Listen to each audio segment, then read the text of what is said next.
guys, what we have here are a couple of skirt steaks. Now, so you'll know what the skirt is. The skirt is actually diaphragm muscle, okay? This is from the cow's belly, all right? It wraps right up under there, and in the middle cut there, that's where the center of the belly was. So what you'll see are these beautiful little cuts of meat with long fibers running this way, and these are your skirts. Now, skirt steak, wonderful beefy flavor. However, you need to know something. Skirt steak is tough. It's stringy and tough. Even though it has a magnificent beefy flavor, you have to deal with that stringiness and the toughness. We're going to be removing connective tissue that's on the back side of this that looks almost solid white all the way across. I want to teach you how to take all that off. So here we have these beautiful cuts of meat, guys. Let's get right into cutting and working this up. Now, guys, as I mentioned, skirt steak's the right stuff. However, skirt steak does have its faults, okay, and it has a lot of connective tissue on it. I mean a lot. So what you need is a knife that has a good point on it. You could try using a chef's knife like this, but I find that this is a little bit too much for this delicate of a job. I recommend something smaller, a paring knife with a good pointed tip on it, or a utility knife the same way. Either way, you need a nice point, not too much of a rounded blade, okay? Now, as I mentioned, there's connective tissue. Look at all that. Isn't that nasty? Some chefs call this silver skin, okay? All that is it's connective tissue, okay? So don't be confused by this. And we have it on this one. So what I want to do, I'm going to take that nice sharp knife. I'm just going to gently slip it right up under this. And what I'm doing is I'm lifting as I'm pushing my knife under. So I'm kind of lifting, push, lift and push. And this keeps me from grabbing too much of that meat. Now, once I get my knife up underneath that, I'm going to turn the blade, not straight, but just slightly up. I mean, just a hair, just like that, folks. And I'm going to gently work it down. Now, the reason I turn that blade up is to catch the connective tissue, not the meat underneath it, like I started doing right there. See how I'm working that? Now I want to tell you right now, you can't do this with a dull knife, folks. This knife is sharp. It's just a little sharper than a razor. Okay? So real good sharp knife. I'll come back the other way. Now when you're doing this, you got to be careful not to bring this knife back towards you. So don't put any pressure on it. If you are, you need to turn this around and cut from the other direction. Okay? Now I'm doing this on film this way just to let you see it a little easier. Otherwise I would turn this meat around. See there?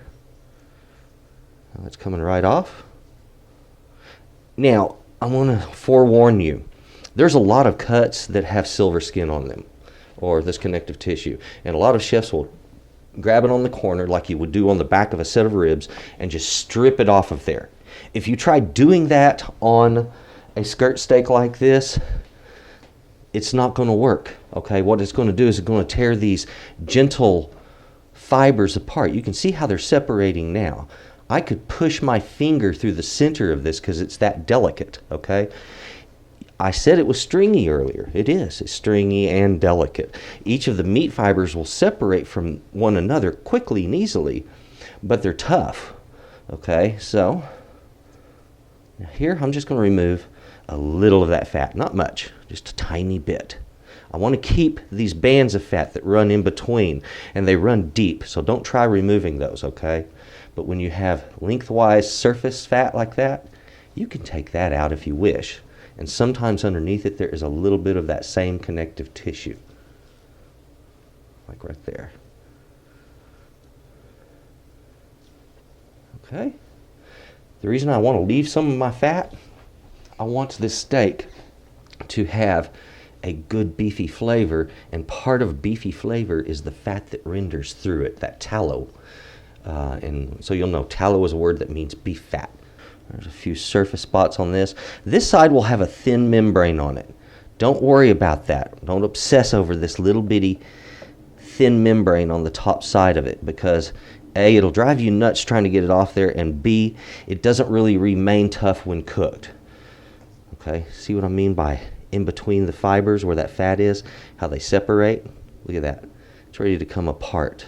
Now right here, where it looks white and stringy, that's actually some hard connective tissue. I'm going to get that off of there because that will remain stringy. So I look for these little spots, and that's what you got to do, is just kind of learn to spot it. The difference between the fat and the connective tissue. Connective tissue is thin that you can see meat through. Fat has a deep whitish tone to it, like that and like this. Sometimes, like I said, fat has connective tissue under it, and this does right here, right on that edge. It's off of there, okay? Ladies and gentlemen, that's the right way to prepare fajita meat. And this, ladies and gentlemen, this is the correct thing for fajita meat. If you want the real thing, you got to get the right cut. Unfortunately, for folks like me who have enjoyed fajitas all of their life, I now have to pay a lot more for my fajitas because the thing has become popular. Used to be I could go out and buy this cut for about $1 a pound, and that was because nobody really wanted it. But now, fajitas have become popular. It's kind of caught on. And since it has caught on, the cut has gone up in price. Oops, now I'm cutting into my meat there. Turn up sharp. There we go. You can make a sharp turn against that connective tissue. And it doesn't actually cut through it too easy because it is just that tough. See how I keep turning the knife even sharper up once I start connecting meat. If you connect meat, just turn your knife a little further up. Once you get rid of this, this is what makes, if you've ever had fajitas that were kind of chewy or sinewy or tough, this is the reason. It was the chef didn't remove this. And another thing, when it comes to cutting fajitas, folks, and I'm going to show you this in a little while right after we cook these things up. Something you got to remember about fajitas when cutting it. The meat fibers run this way. I mean, they're distinct. You can see them, okay? So they're running like this. If you cut your fajitas like this, little strips, then you're still going to have that long meat fiber to have to chew through, and it's going to be difficult. When you're cutting fajitas, you cut a block of meat like this, right here. Then you turn it and cut cross to the grain, your little strips. That way, when people bite into it, it will tear off the meat easier, and they won't pull the meat out of their tortilla. So, very, very important when you're doing these to cut them the right way after cooking them.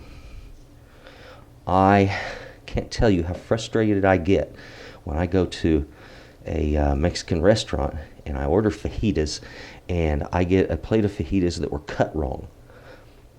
I mean, it's like, really?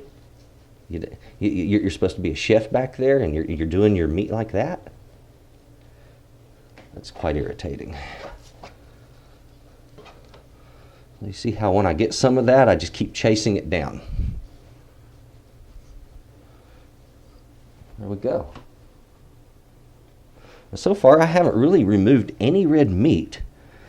It's just been this connective tissue and a tiny bit of fat. Now, what I'm going through here is some of that lower connective tissue. It's that thinner stuff. And on the edge, sometimes you'll get a band of fat like that. You can leave it or remove it. It's up to you. But I find a lot of time that has a lot of connective tissue in it. So for my fajitas, let me turn this around. Whenever I get an edge that's just like this, I just go ahead and very gently trim that back. Now, did I catch a little meat? Tiny, tiny bit of it. However, you've saved somebody from chewing nightmare, okay? So, do yourself that favor. As you see, I don't mind moving that meat around to work it. Don't be afraid of that, guys. Now, as I mentioned to you before, you have some of those bands of fat that run lengthwise with the meat. And there's one right there, and it's a big one. What I want to do, so I don't have any thick globs of fat being delivered to anybody eating my food, I'm just going to remove some of that. I don't go deep on it, and I don't try to get it all out, because that is in part what's holding this whole thing together. If I turn it over, you see it goes all the way through right there. So I would open this whole thing up right in the middle had I removed it all. I've thinned it. That's all I've done. Up here, we're getting thin spots. That's normal. Don't sweat it. If you'll notice, these now look longer. And they are. The meat is stretching out a little further because we've removed some of the tissue which was pulling it together. Okay? So we're getting right down to reality here. Now, something else that removing this connective tissue does for us, it allows the marinade to make direct contact with the meat and to penetrate its flavors a little easier on that meat. Okay? There we go. Folks, thank you very much. Thank you so very much for watching this show. To my subscribers, I would like to give an extra special thank you to you. Guys, cheers. Thank you for watching. And if you haven't subscribed, well guys, please do. I've got great recipes, wonderful techniques coming to you constantly, okay? This is gonna be a regular thing. You'll see me on Thursdays every week. Well, most weeks, okay? Let's stick to that. Now, if you haven't, like I said, subscribe, please share my videos, give me a thumbs up. I love comments from you guys, so please leave them. And you folks, well, have a good day. Goodbye.